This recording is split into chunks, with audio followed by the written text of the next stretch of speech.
Deciding to get a motorbike, well, that's an easy decision to make, but deciding which one, that's more complicated, especially if you're a new rider. If you're watching this, the chances are that you've watched and read countless reviews already, and you've still got questions, like how much money do you really need to spend? What size of bike do you go for? And then what kind of bike is the right one for you? Searching online can bring you more questions than answers. The internet, after all, is a wonderful place where absolutely anyone can spew their contradictory opinions without consequence or qualification. So without the riding experience to verify things for myself, I decided to go offline and ask some veteran riders without an agenda for some honest advice. This video is a combination of the most useful advice I found along the way, but please, if you've got any tips that aren't covered here, then leave a comment below. Also, if I could humbly ask you if you don't mind clicking like and maybe subscribing to the channel. I know it's annoying to get asked in every video you watch on YouTube, but these videos take a really long time to put together, and your likes and subs really do make a world of difference.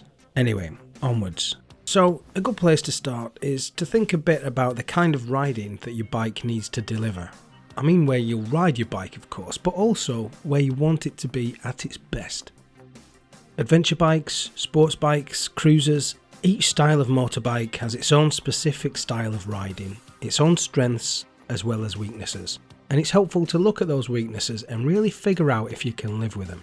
But again, how do you figure that out for yourself if you don't have the riding experience? Test rides can give you a clue, but they're too novel and too short to really discover all the things about a bike that would get on your nerves over time.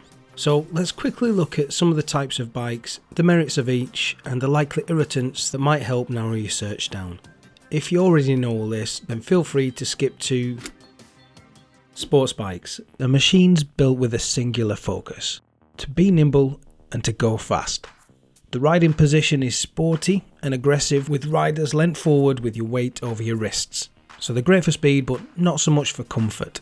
Also, don't underestimate the power, speed and throttle response of these machines either. They can all too easily spell disaster for the inexperienced or careless rider. Then you've got naked bikes, which are simply any motorcycle without a fairing. They're often detuned versions of sports bikes, but just with more manageable power delivery and a more upright riding position.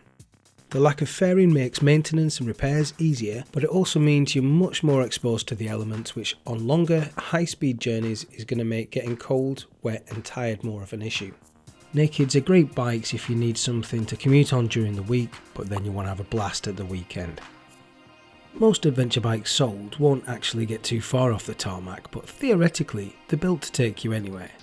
In truth, actual off-road ability does vary a lot, but regardless, they're a comfortable and versatile bike, which explains why they're one of the best-selling styles. And as those sales increase, there's also a trend toward bigger engines, more equipment and higher prices. A neutral and upright riding position gives them great visibility in traffic, and for my money, they're the most comfortable and versatile bike going. Critics might acknowledge them as the jack of all trades, but then call them out for being master of none. You can check out my beginner's guide to adventure bikes for a deeper dive, but they're great if you want a bike to head off-road and are a solid all-round bike. Then you've got cruisers, which have a low and relaxed riding position where you ride with your feet out in front of you, kind of like a lazy boy armchair. Cruisers are all about that easy rider look and feel, and they're more about enjoying the ride than getting there quickly.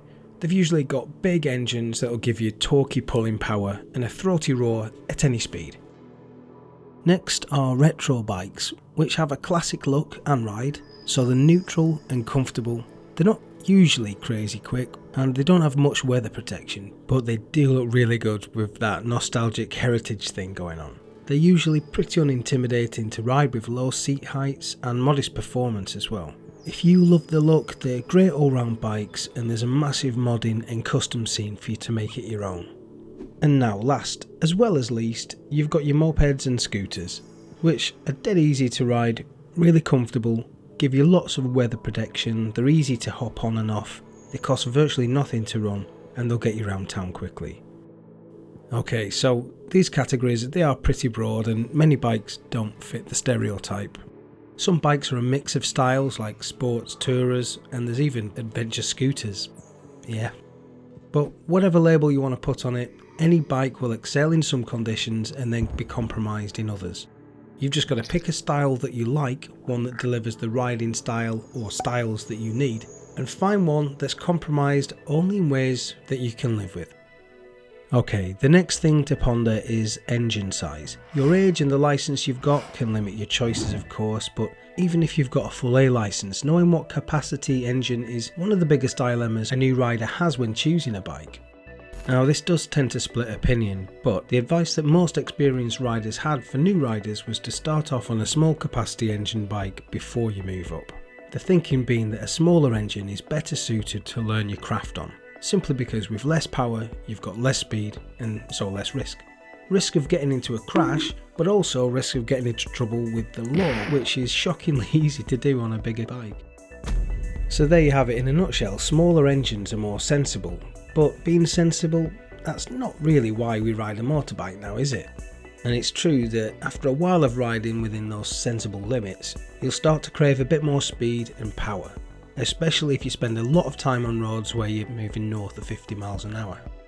But before you dismiss small engines, don't automatically let a lack of power put you off. Around town and on the back roads, it's more than enough to put a smile on your face, especially when you're riding a bike near its limit without having to worry about a trip to the hospital or back of a police car. Smaller engine bikes let you get used to riding a motorbike using its full rev range, which is something which away from a track you're rarely, if ever, likely to do on a big bike. And as well as being fun, it's really good preparation for a big bike and developing your riding craft, but again, without that same risk. And then there's the fact they're a lot cheaper to buy, cheaper to repair and service as well. Also on the subject of money is insurance. For any new rider on a large capacity bike, insurance is likely to run you a 4-figure sum for the privilege of 1 year's coverage, and that might understandably influence your decision as well. And this then leads us to the next question of whether to buy new or used.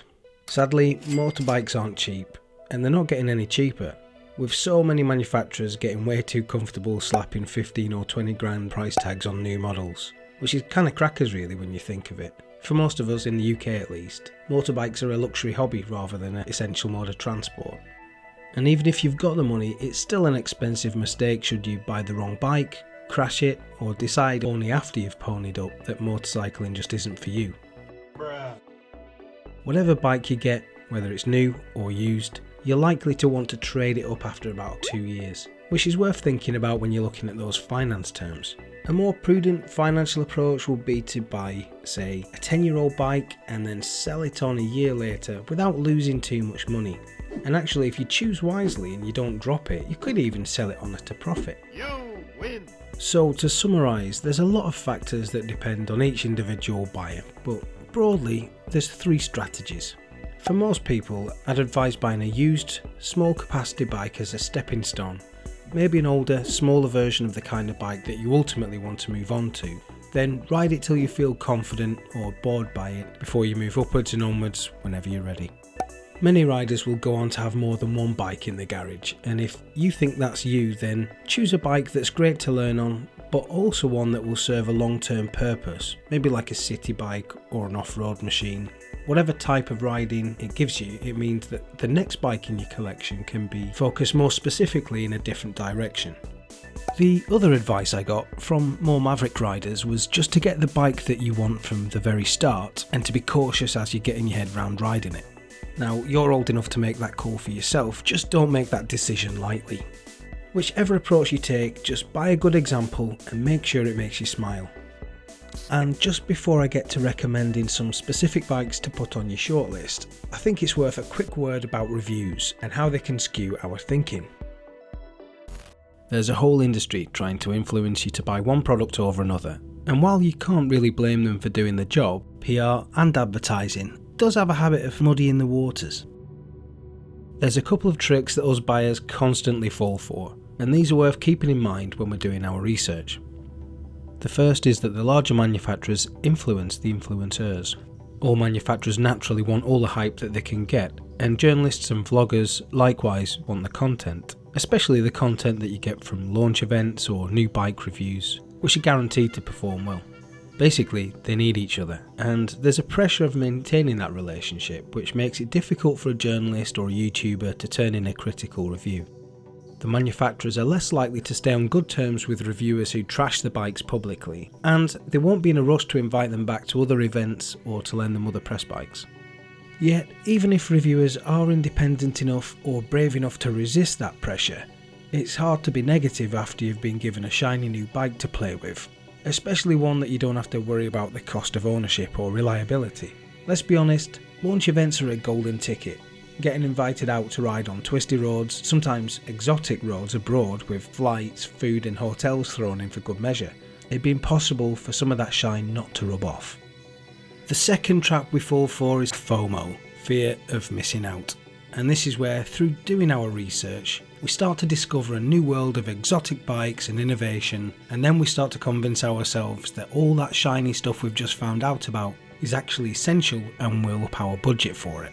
And while it's exciting to figure out which new toy to get, it's worth asking yourself if you really do need that latest model, TFT screen or whatever, or if maybe it's your chimp heritage at work. Maybe unconsciously you feel like your status is being challenged, and maybe all of that is affecting your decision making. Okay, so specific bikes. Here's a mix of new and used bikes that I can recommend. The new bike prices are current as of April 2021, and where I've suggested a used bike, I've taken the picture and the price from actual adverts I've found online. First, for small capacity bikes, and rather than worry about what's lacking, focus on the fun factor, how cheap they are to run, and if you don't destroy them, you shouldn't lose too much money if you sell them down the line. If you do buy a small bike to keep on as part of your collection, you'll have an ideal bike to get around town, hit up some green lanes and enjoy revving them around the country lanes. If you want to take the unbeaten path, then there's a subsector of cheaper, simpler and lighter adventure bikes that offer really good value whether new or used. They're less intimidating and more nimble when riding over technical, uneven roads, and they're easier to pick up if and when you fall over. If you want a larger bike to cover motorway miles and have fun blasting around, then the 600cc mark's a good place to look. There's loads of choice and there's good value to be had.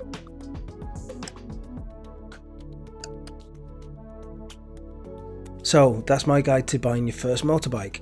Thanks for watching to the end. This is Being in Motion. Till next time.